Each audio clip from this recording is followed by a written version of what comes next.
Imagine the clock strikes 4 in the morning. The Michigan cold is biting, seeping through the cracks in the wooden windows of the white residence. While most of the city still sleeps under heavy blankets, a small oil lamp is lit in a simple office.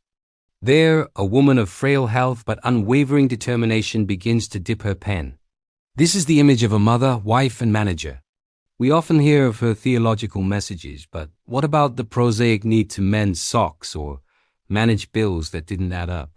In this documentary, we will open the curtains of time to find the Ellen who mourned children and worried about her workaholic husband's health.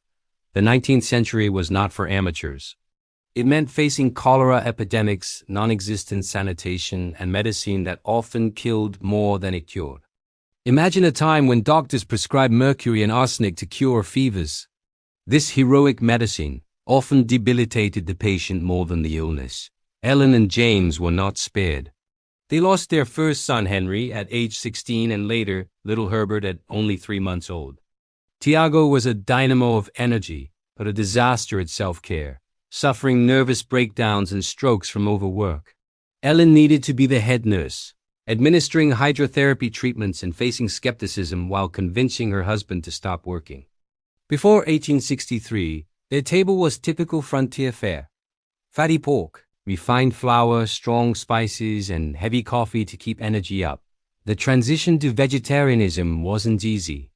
Ellen confessed that at first she missed meat terribly and whole wheat bread seemed tasteless. She was running a healthy living laboratory, testing recipes and defending fresh air and sunlight against a stimulant-addicted culture. Now we look at the behind-the-scenes management. The reality was a constant struggle with debt and tight budgets. Ellen White was a risk-taking entrepreneur. She frequently took out personal loans to fund missionary trips and expensive book publishing. Which secret of her life are you most curious to discover? Her health routine, her relationships, or how she managed the family's finances? Imagine the pressure. If the book didn't sell, the White family would lose their home. She lived under the constant weight of publishing debt. In her letters, we see a little explored facet. The anxiety of seeing boxes of books sitting idle in the warehouse while interest bills piled up. She needed to be a sales strategist, encouraging colporteurs and ensuring the message reached the public, not for profit, but so the project wouldn't collapse. The White family's residence in Battle Creek was not a private retreat. It was a community center, a makeshift hospital, and a free boarding house. Ellen acted as a weary hospitality manager. She rarely sat at the table with just her biological family. There were always traveling workers and students. Imagine the cost of that. Ellen sewed her own clothes and those of her children, often using repurposed fabrics to save money for firewood or widows. Ellen also dealt with copyrights and contracts. She wasn't a mystical figure floating above earthly problems. She was a woman who discussed paper prices and transport costs. She believed being faithful to God included being a good steward of every penny. Did you know she often went into debt for the message? If you had to sacrifice something important today to help a church project, what would be the hardest to give up? Comment below. Often, history suggests that Pioneer's home was an oasis of peace. But Ellen was the emotional anchor of a home under extreme pressure. One of the most painful aspects was traveling to preach while leaving her young children behind. Imagine the internal conflict, God's calling or family. James White was a giant of the movement, but also a man of strong temperament. After his strokes, Ellen needed to exercise superhuman patience. There are accounts of her withdrawing to pray silently, so as not to react to harsh words. She was the psychologist, the nurse, and the mediator. Being Ellen's child wasn't easy. Ellen White had a rebellious youth, but Ellen never gave up. She wrote letters full of tenderness.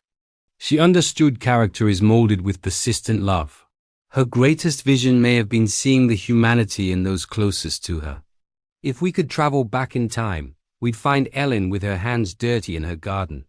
For her, leisure was an extension of spirituality.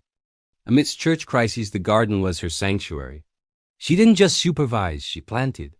She felt immense satisfaction at the first tomato. Ellen White was a woman who faced real-world challenges with faith.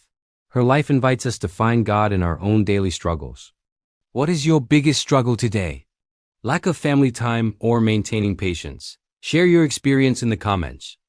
seedlings sprout or harvesting fresh fruit from her own orchard.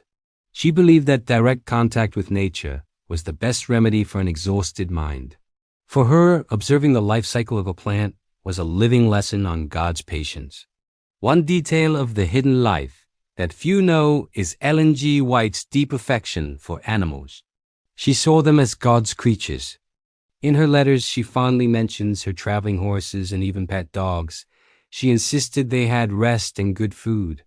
She understood that how we treat animals reflects our character. This pet-friendly aspect shows a sensitivity that went far beyond dogma. Ellen White was one of the first to advocate that rest and recreation were essential for Christian health. She encouraged young people and church workers to take walks in nature, have picnics, and engage in outdoor activities. She herself enjoyed carriage rides and moments of quiet contemplation under the trees. For her, free time was not wasted time. She combated the fanaticism that preached extreme rigidity, showing that the God she served was the author of beauty and wholesome pleasure. Her years in Australia and later in California were marked by this integration with the environment. She sought properties where she could hear the sound of water and see the green of the hills.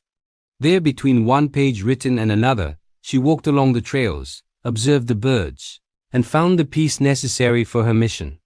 This connection with creation was what kept her balanced and resilient in the face of so many losses and pressures. What is your favorite place in nature to disconnect? Is it a beach, a mountain trail, or just your backyard? Tell us in the comments. Beyond paper and pen, we discover something far more valuable than an untouchable historical figure. We find a woman bleeding and crying. She worried about the price of bread and struggled to maintain her patience in a noisy and sometimes tense home. Her true greatness lies in her resilient humanity.